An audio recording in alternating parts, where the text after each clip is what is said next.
কয়েকদিন আগে ঢাকার সড়কে এক পথচারীকে মারধরের ঘটনায় ভাইরাল হয়েছিল রুশ বংশোদ্ভূত মডেল মনিকা কবির। ঘটনাটি আদালত পর্যন্ত গড়ায়। বহুল আলোচিত সেই মডেল এবার বাংলাদেশেই বিয়ে করেছেন।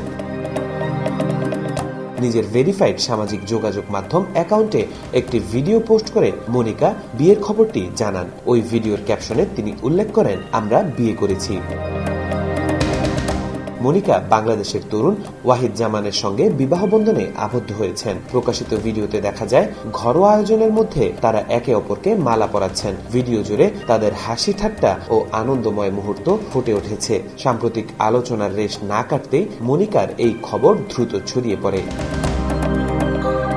মনিকার বিয়ে ঘিরে সামাজিক যোগাযোগ মাধ্যমে দেখা দিয়েছে নানা প্রতিক্রিয়া। অনেকেই তাকে শুভেচ্ছা জানিয়েছেন, আবার কেউ কেউ ভিন্ন প্রশ্ন তুলেছেন। কারো কারো মন্তব্য, বাংলাদেশি পাসপোর্ট পাওয়ার উদ্দেশ্যেই কি তিনি একজন বাংলাদেশিকে বিয়ে করেছেন? এটি কি সত্যিকারের সম্পর্ক নাকি নাগরিকত্ব পাওয়ার লক্ষ্যে করা কোনো চুক্তিভিত্তিক বিয়ে? এমন সন্দেহ প্রকাশ করেছেন অনেকে।